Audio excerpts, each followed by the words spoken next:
Dieu nous montre dans sa parole comment, dès le commencement de notre vie spirituelle, nous devons apprendre à entendre sa voix. Étudiez Exode 19, 19, 21 et 2. Dans Ézéchiel 1, 24, nous lisons l'expression suivante, la voix du Tout-Puissant. Et au chapitre 10, verset 5, la voix du Tout-Puissant lorsqu'il parle.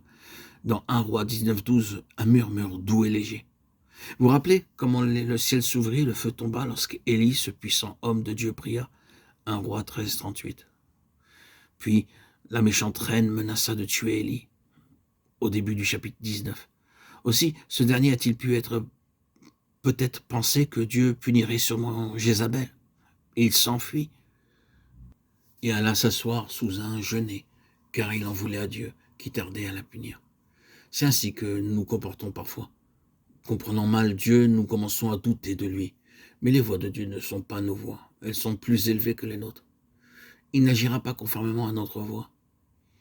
Élie pensait peut-être que Dieu n'accomplissait pas son devoir en ne punissant pas Jézabel.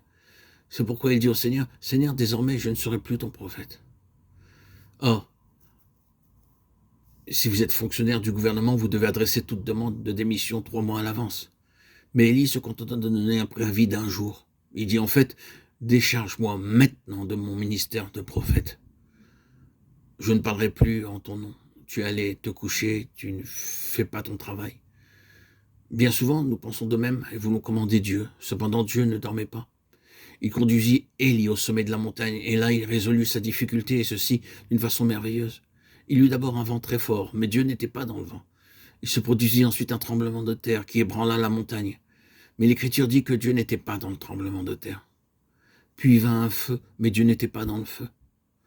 Après cela, un murmure doux et léger se fit entendre, et Dieu parla à Élie et lui dit clairement où, quand et comment il jugerait Jézabel. En même temps, il lui révéla bien d'autres choses au sujet des événements à venir. Dans ces nombreuses références de la Bible, il nous est donc rapporté que Dieu parle. Oui, Dieu parle, et si vous croyez en Dieu, vous devez écouter quand il parle. Il n'est pas une notion abstraite, il est une personne. Nous pouvons l'entendre, être conduits par lui, et le connaître de façon plus intime que n'importe qui. Vous avez peut-être vécu depuis longtemps avec des amis sans cependant les connaître pleinement. Ou avez-vous déjà partagé de nombreuses années de votre vie avec votre femme et vos enfants sans oser néanmoins tout leur dire?